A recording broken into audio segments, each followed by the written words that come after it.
bueno, pido disculpas de antemano porque yo no soy filósofa, yo vengo del área de la literatura y por lo tanto mi ponencia va a ser va a ser distinta, pero creo que, bueno, que igual se puede aprovechar. Y bueno, comienzo. Conocí a Edith Stein en Múnich y este encuentro dejó la más profunda impresión en mí, que concernía tanto la piedad, la sencillez y modestia encantadoras como la alta inteligencia de la en aquel tiempo docente en Münster. Con estas palabras, la baronesa Gertrude von Lefort, autora alemana del siglo XX, define el primer encuentro que tuvo con Edith Stein. En esta carta, dirigida a H. Molitor el 2 de noviembre de 1962, von Lefort la escribe 20 años después de la muerte de Edith Stein. A pesar de las décadas transcurridas que von Lefort recuerda a Stein como una auténtica mujer cristiana, pues así la define en esta carta, habla de la admiración de la baronesa que sentía por la monja carmelita. Sorprende descubrir que la admiración era mutua. En el volumen Self-Portrait in Letters, 1916-1942, publicado en 1993 por el Institute of Washington Studies en Washington, D.C., en Estados Unidos, se conservan muchas de las cartas que Edith Stein envió a lo largo de su vida, entre ellas 5 que Stein le dedicó a Gertrude von Lefort. Podría parecer que 5 cartas es poco, pero esta correspondencia traducida por Josephine Keppel habla de una profunda amistad entre la baronesa y la monja carmelita.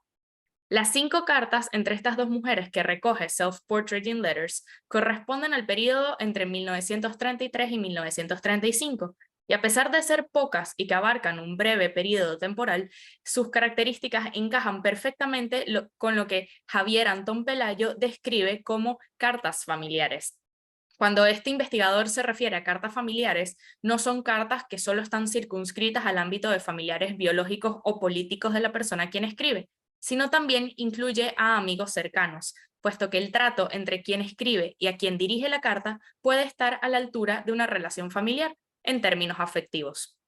Cécile Dufont y Daniel Poublan aseguran que, como si se tratase de un hilo que nunca se rompe y con el que se tejen las relaciones familiares, cada carta intenta señalar y a veces reconstruir y justificar los engranajes de un trasiego continuo. En esta ponencia me gustaría reconstruir 3 engranajes fundamentales en la vida de Edith Stein, en los que Gertrude von Lefort estuvo directamente involucrada. Y aprovechando el término calificador de las cartas familiares, llamaré a estas 3 instancias haciendo referencia a dicho adjetivo: la familia biológica, la familia espiritual y la familiaridad con Cristo de Edith Stein. La familia biológica. Esta descripción de las cartas que parecen familiares, aunque sean entre amigos, es el caso de la correspondencia entre Gertrude von Lefort y Edith Stein. La filósofa no solo trataba a la autora con un afecto evidente en las cartas, sino también quiso involucrar a von Lefort en su vida familiar.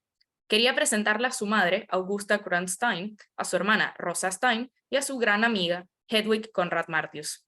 No es poca cosa que Stein haya querido que von Lefort conociera a estas 3 mujeres, puesto que eran 3 pilares en su vida.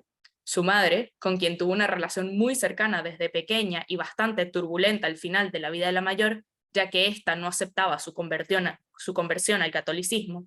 Su hermana, quien también se convirtió, entró al Carmelo y la apresaron junto a ella para llevarlas al campo de concentración de Auschwitz, donde murieron juntas.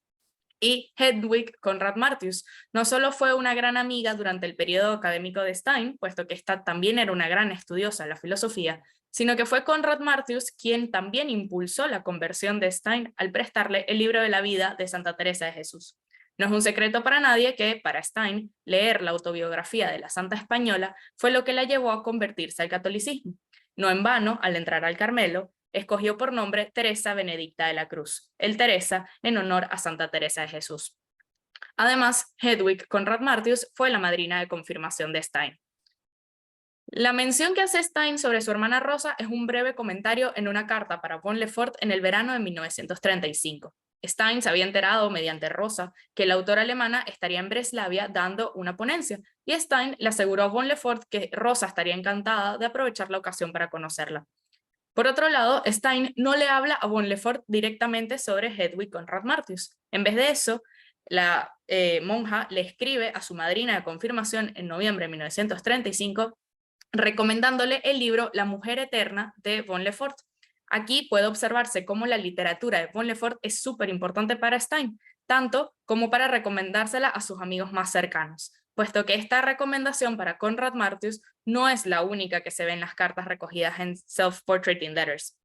En esa misma carta, Stein le asegura a su amiga que desde que conoció a la autora, siente que entre ellas, entre Von Lefort y Conrad Martius, podría haber una gran afinidad y procede a darle la dirección de Von Lefort para que Conrad Martius le escriba. Sin embargo, en el caso de Augusta Grant Stein, la filósofa le habló en reiteradas ocasiones a Von Lefort sobre ella, le explicaba todos los pormenores de la relación con su madre, y esto puede observarse desde la primera carta que recoge este volumen, una dirigida a Von Lefort el 9 de octubre de 1933. Aún Stein no ha entrado en el Carmelo para la fecha, pero Von Lefort ya sabe que la filósofa ha decidido dedicarse a la vida religiosa y le da la enhorabuena por ello. Stein le agradece la felicitación contestándole así, y procedo a leer la carta.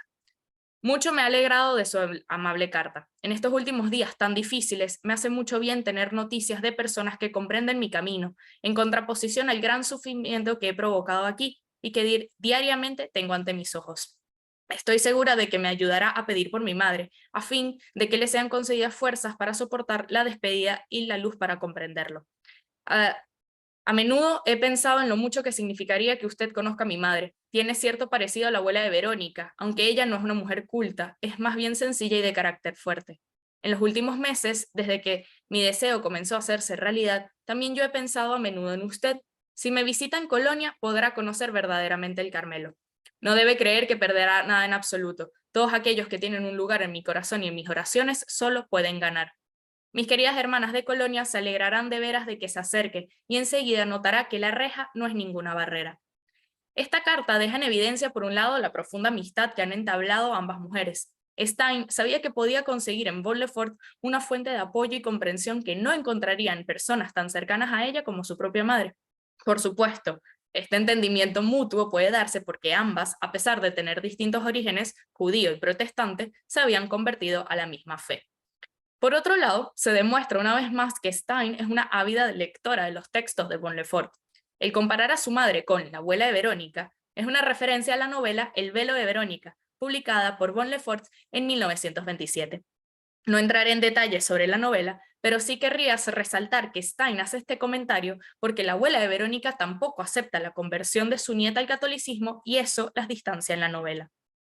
En esta primera carta y la siguiente dedicada a Von Lefort, con fecha del 17 de octubre de 1933, otro elemento salta a la vista. Hay una distancia temporal muy corta. Entre la primera carta de Stein, la respuesta de Von Lefort, y la siguiente carta de Stein, hay menos de 10 días. 3 cartas en menos de 10 días habla de lo que Dufon y Poblan denominan el ritmo de los intercambios epistolares. Esto podría decirse que es un ritmo acelerado y habla no solo de la disponibilidad de ambas mujeres para contestar cartas, sino también por el interés que ambas tienen en hacerlo. Podría intuirse entonces que si no estuviesen tan implicadas en esta amistad, quizás no contestarían con tanta celeridad. Y este interés es agradecido por Stein en esta segunda carta del 17 de octubre de 1933, puesto que, por lo que se puede inferir en el texto, Von Lefort ha aceptado conocer a Augusta Grant Stein. La monja carmelita, después de decirle a Von Lefort que ha disfrutado mucho de un texto que la autora alemana le ha enviado para que lea, una vez más, la literatura de Von Lefort fortalece esta amistad, le da las gracias a la autora por la amorosa disposición de conocer a su madre y brindarle cierto consuelo. Pocas líneas después, Stein le explica a Von Lefort que por el rechazo de su madre hacia su conversión, no ha podido contarle sobre su amistad con ella. Stein le cuenta a Von Lefort que su madre rechaza todo lo que vaya más allá de su fe judía. Le explica a la autora alemana que por esa razón ha sido tan difícil para ella explicarle que se había convertido al catolicismo y que entraría al Carmelo.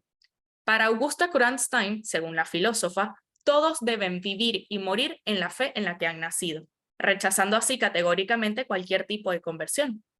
Stein asegura que su madre imagina cosas atroces cuando se trata del catolicismo y de cómo es la vida en un convento. Confiesa además que no sabe qué es lo que más debe dolerle a su madre en ese momento: el separarse de su hija menor con la que se siente muy unida, el horror ante el mundo extraño e inaccesible en el que su hija entrará y desaparecerá, o la culpa de creer que no fue lo suficientemente estricta al educarla como judía y por eso Stein se estaba separando de la fe de su madre. Stein termina asegurando que el único punto en el que creo que usted podría conectar con ella es en el fuerte y genuino amor que mi madre siente por Dios y el amor que siente por mí, que nada podrá derrumbarlo. Y le da la libertad a Bon Lefort de escoger si quiere aventurarse en esta difícil tarea o no.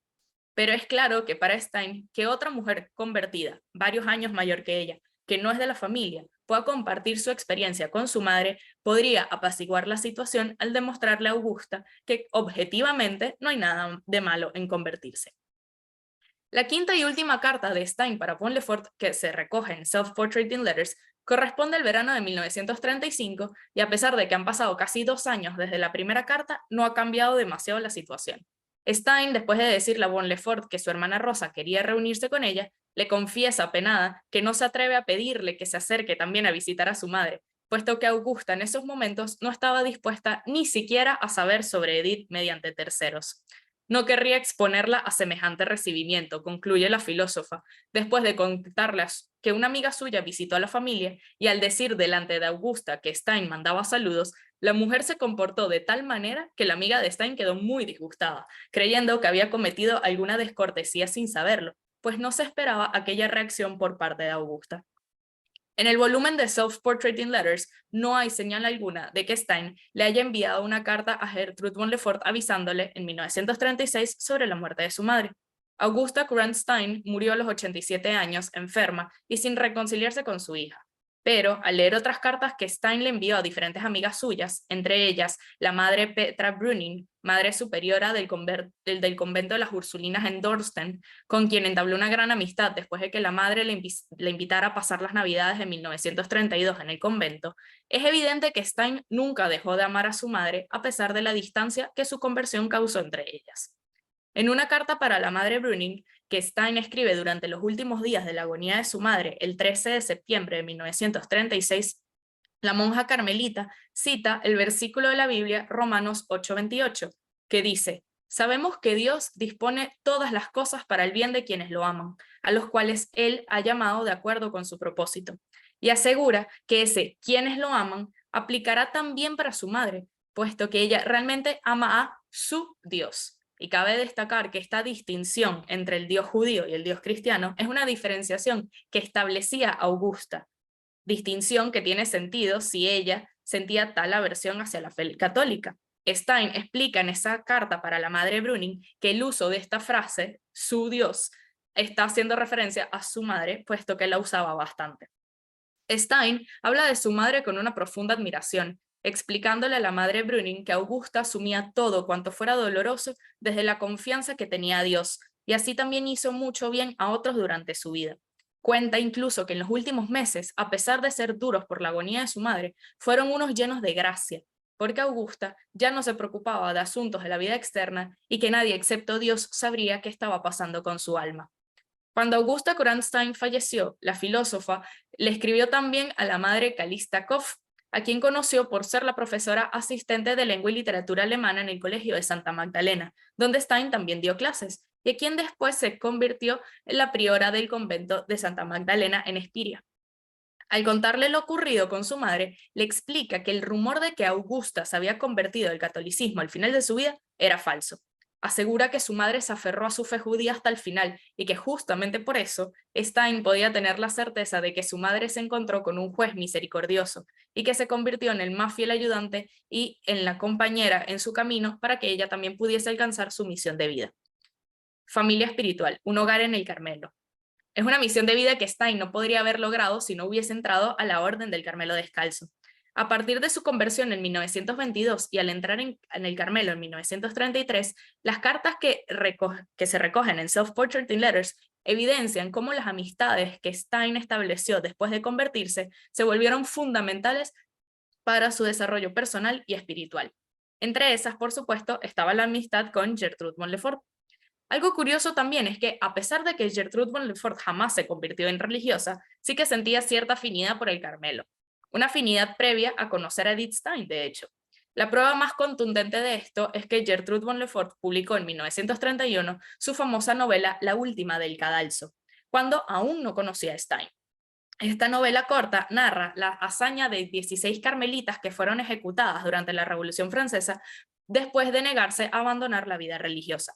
A pesar de que Stein asegura que no influyó a que von Lefort escogiera narrar la hazaña de las carmelitas francesas, puesto que de hecho aún no se conocían cuando von Lefort escribió la novela, resulta cuando menos curioso que la autora alemana haya querido hablar justamente de este episodio de unas monjas que pertenecían a la orden en la que su amiga terminó entrando.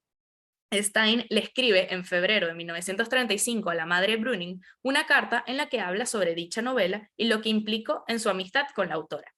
Cito: "Creo que ya por segunda vez me ha preguntado sobre mis relaciones con la novela de Gertrude von Lefort sobre el Carmelo.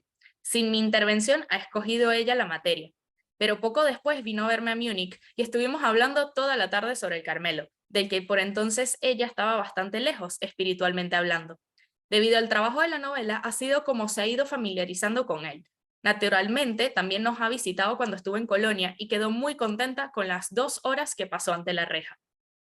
Esta novela de von Lefort no solo destaca por la gran calidad literaria que tiene, sino también por el gran entendimiento de la vida carmelita de la autora, el cual se ve plasmado en el texto. Esta afinidad de ambas mujeres por la vida carmelita es otro de los aspectos que fortaleció la amistad entre ambas y se ve claramente reflejado en estas cartas. Epístolas que encajan con el rasgo que señala Antón Pelayo al hablar de las cartas como una conversación entre personas ausentes, puesto que, si bien es cierto que Stein y von Lefort tuvieron varios encuentros al comienzo de su amistad, fueron más las conversaciones que mantuvieron a distancia. En repetidas ocasiones se puede leer cómo Stein le pide a von Lefort que la visite una vez ha entrado en el Carmelo. Por ejemplo, en la carta del 9 de octubre, citada anteriormente, Stein le dice a von Lefort que si me visita en Colonia podrá conocer verdaderamente el Carmelo, y mis queridas hermanas de Colonia se alegrarán de veras de que se acerque. Enseguida notará que la reja no es ninguna barrera.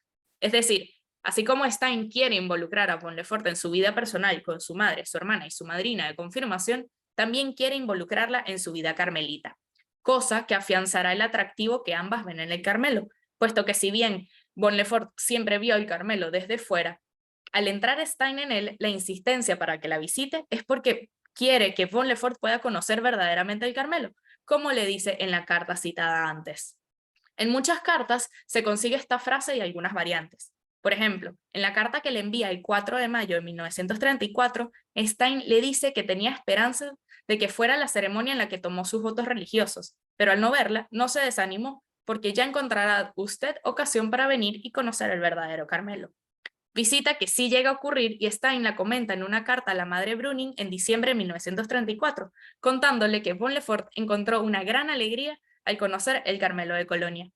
No mucho después, en enero de 1935, después de un retiro en el Carmelo, en el que por cierto Stein leyó La Mujer Eterna y quedó fascinada, tanto que le dice a von Lefort que está agradecida de que la lectura espiritual de ese retiro haya sido este libro, Stein le dice a la autora que ella también creía que von Lefort la visitaría pronto, que eso era lo que ella y sus hermanas carmelitas habían asumido después de que la autora se marchara de repente.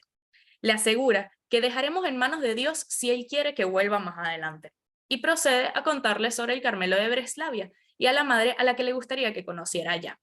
Resulta conmovedor leer a Stein decir a von Lefort en esta misma carta que siempre tendrá un hogar con nosotras aquí. Por el momento, considerémonos unidas así. Usted puede, en cualquier y en todo momento, al menos en espíritu, escapar y venir a nosotras cuando necesite descansar.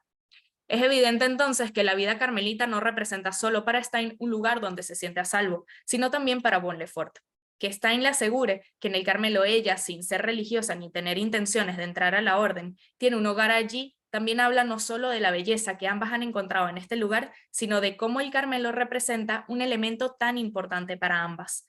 Cosa que, así como queda en evidencia en la vida de Stein por su desarrollo y sus cartas, en von Lefort se ve claramente en la novela La Última del Cadalso. Familiaridad con Cristo, la vida carmelita como manera de acercarse a Jesús. Si se ponen en relación esta novela de von Lefort y las vivencias de Edith Stein, más de una similitud saltará a la vista, a pesar de que von Lefort claramente no basó la escritura de la novela en su amistad con la monja carmelita, puesto que no se conocían aún. Sin embargo, podría decirse que la novela resultó ser hasta cierto punto premonitoria con respecto a la vida de Stein. En primer lugar, la protagonista de la novela, Blanca de la Force, comparte rasgos con Stein desde su nacimiento. Ambas han perdido a uno de sus progenitores desde muy temprana edad.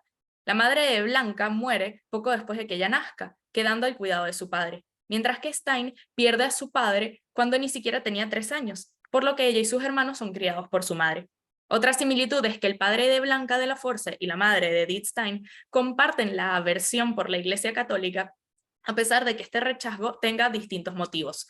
Para el padre de Blanca es su espíritu ilustrado, mientras que para la madre de Stein es, como se ha explicado antes, su fe judía.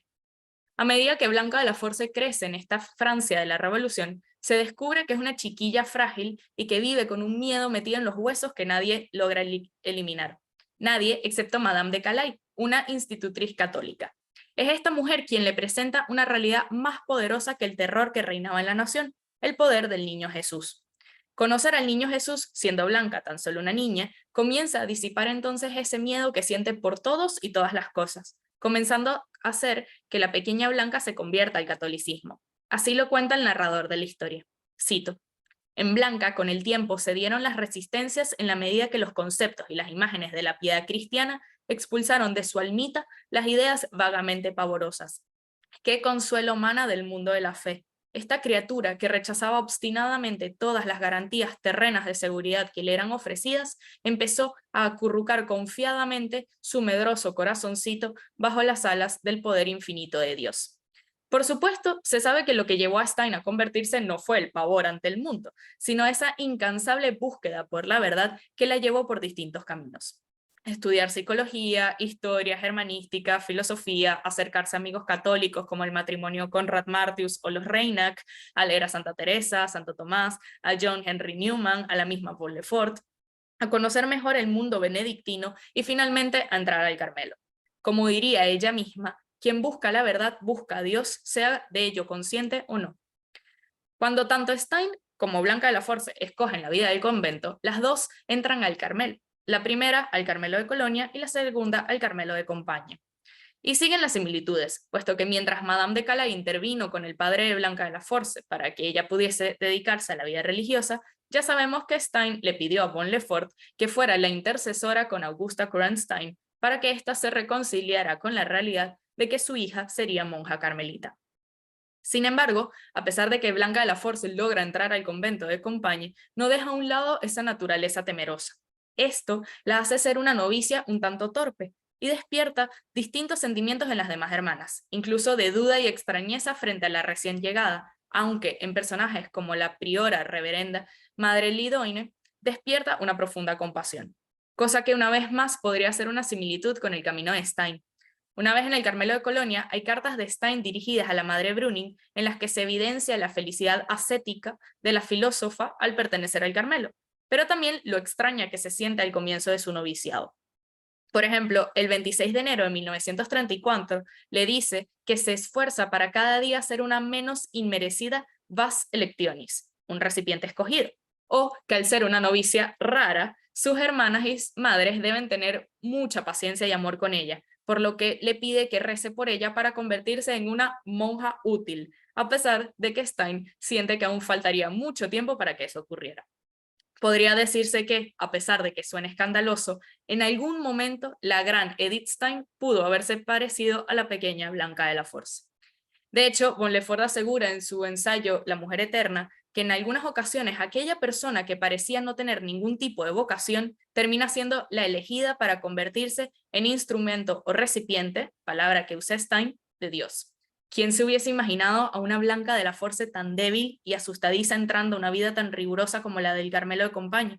¿Quién habría pensado que una filósofa judía terminaría escogiendo la vida religiosa del Carmelo de Colonia? Por otro lado, Stein en las cartas a Bon Lefort saca a relucir un aspecto de su personalidad que la pone directamente en relación con otro personaje de esta novela, la maestra de novicias, la hermana María de la Encarnación. Esta monja carmelita, determinada y valiente, sueña durante toda la novela, después de las muchas amenazas que reciben en el Carmelo de Compañía por parte de los revolucionarios, con el martirio como el culmen de su vida carmelita. Resulta interesante y demuestra claramente el alto conocimiento de la vida carmelita que tenía Gertrude von Lefort, que decide representar a una monja del Carmelo con ese grandísimo deseo de entregar su vida por y para Cristo, cosa que también aparece en las cartas que Edith Stein le describe a von Lefort. Si bien es cierto que nadie puede asegurar que Stein estuviese pensando directamente en el martirio, sí que estaba muy consciente de que ella quería, como dice en sus cartas, abrazar la cruz de Cristo. En la carta que le escribe a Von Lefort el 31 de enero de 1935, Stein le asegura que para ella resulta vergonzoso que la gente crea que vivir en un convento de clausura es un sacrificio, cuando la monja carmelita siente que realmente todos sus problemas se quedaron del otro lado de las puertas del convento. Esto pone en evidencia, por un lado, el ascetismo carmelita que la filósofa abrazó sin problemas, y por otro, evidencia el hecho de que Stein considera que sus problemas no son verdaderos sacrificios, como los que sí enfrentaban algunas de las hermanas en el Carmelo de Colonia, unas enfermedades, por ejemplo. Stein le confiesa a Von Lefort en esa misma carta que espera algún día que se le permita vivir realmente su vocación, que pueda abrazar la cruz de Cristo, puesto que en ese momento Stein sentía que Dios la protegía como si fuera una niña, tratándola con demasiada delicadeza. ¿Quién se hubiese imaginado ese 31 de enero de 1935 que Edith Stein terminaría abrazando realmente la cruz de Cristo y, como las 16 monjas del Carmelo de Compañía, moriría como mártir de la Iglesia Católica?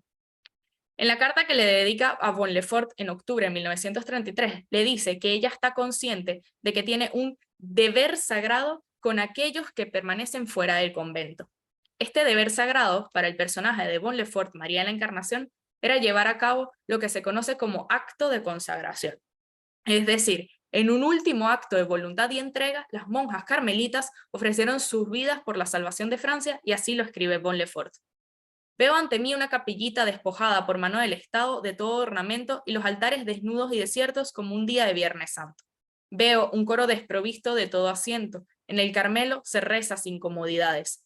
Veo arrodillarse sobre las tablas del antarimado a un grupo de mujeres que siguen con sus plegarias una misa silenciosa, acompañadas de lejos por el Saiha que llega de la calle. Los rostros de estas mujeres están maravillosamente transfigurados. Se acuña en ellos la bienaventuranza de un abandono total, de una última, irrefrenable y desbordante sumisión, que está ya más allá de la vida y de la muerte. La autora alemana usa en otras páginas la frase sacrificio ya solo para Dios y sacrificio por pura obediencia para señalar la verdadera naturaleza que tenía este acto para las carmelitas de esta novela. El morir no es un acto de de heroísmo, sino de expiación, de obediencia frente al designio divino. Tanto es así que su última decisión libre antes de ser ejecutada es subir al cadalso cantando Veni Creator. Para el carisma carmelita, la contemplación es la manera de mirar al mundo con el Cristo crucificado y resucitado como punto de partida. Es decir, saber que el hecho de que Cristo haya resucitado hace que esté presente en la realidad, lo que significa que también está al tanto de cada aspecto del tiempo presente y actúa sobre él. Esto genera en los carmelitas la confianza de rendirse a los brazos de ese Cristo presente en la realidad, generando así la esperanza de que lo que sea que ocurra, incluso las cosas malas, que implicaría para los carmelitas abrazar la cruz de Cristo, como diría Stein, es al final un bien, puesto que si Dios lo permite, no hay nada que temer. Esta revelación ocurre a través de la oración, la cual es definida por los carmelitas como una experiencia de la trascendencia, del Dios revelado en Jesucristo. Esto les permite la identificación con el Cristo crucificado, perdiendo así el miedo a sufrir y el poner la esperanza en la certeza de la resurrección. Es importante señalar que este querer abrazar la cruz de Cristo no se trata de una voluntad de inmolarse solo porque sí, sino de entender el sacrificio propio desde el origen etimológico de la palabra, que proviene del latín sacro y facere, es decir, hacer las cosas sagradas, honrarlas, entregarlas. Uno solo puede entregar algo porque reconoce que al hacerlo hay un bien mayor para uno mismo. En este caso, tanto para las monjas de Gertrude von Lefort como para Edith Stein, al pertenecer todas al Carmelo, el atractivo que representa Cristo y su muerte en la cruz es grande, por la certeza de la resurrección y porque es la obediencia al Padre. Las monjas de von Lefort y Edith Stein tienen esto en común: todas quieren obedecer, no por sometimiento ciego, sino por una atracción tan grande y una entrega que termina en este abrazar la cruz de Cristo, como lo que es, un abrazo, un gesto de amor. Y como conclusión, quiero señalar la familiaridad entre estas amigas. En una carta dedicada a a Ruth Kantorowicz, una amiga de la filósofa que terminó convirtiéndose al catolicismo en 1934 y que entró en la vida religiosa, Stein le explica con una imagen muy fácil de interpretar cuál es la actitud que tenía que tener frente a la vida, que es la de un niño. Stein le pide a Kantorowicz que no se preocupe, que deje su futuro en las manos de Dios, en la misma actitud que tiene un niño frente a un adulto en el cual confía. Así, le garantiza que no perderá su camino y que si Dios la había traído hasta aquel lugar, así la llevaría de la mano hasta donde él quisiera que llegara. Podría decirse que Von Lefort compartía esta misma certeza con Stein. No por nada, la autora vivió hasta los 95 años no solo para mantener vivo el recuerdo de su querida amiga, esa que recordaba 20 años después de su muerte en la carta para H. Molitor como una auténtica mujer cristiana, sino también para dedicarse a su vocación literaria de manera incondicional, con sus obras como El velo de Verónica, La mujer eterna, La última del cadalso y tantas más, entregándose a esa realidad que encontró en el catolicismo y que no dejó de retratar en todos sus escritos. Una realidad en la que no estaba sola frente a la fascinación que generó el atractivo de Cristo en ella, porque incluso 20 años después aún recordaría a aquella amiga con la que intercambiaba cartas, a la que le mandaba sus escritos, por la que intentaba interceder ante su madre y a la que iba a visitar en cuerpo o en espíritu al Carmelo de Colonia. Gertrude von Lefort aún recordaría a Edith Stein con el cariño que se profesaban en sus pocas pero profundas cartas, cartas que pueden perfectamente llamarse familiares porque ellas eran amigas en vida y hermanas en la fe. Muchas gracias.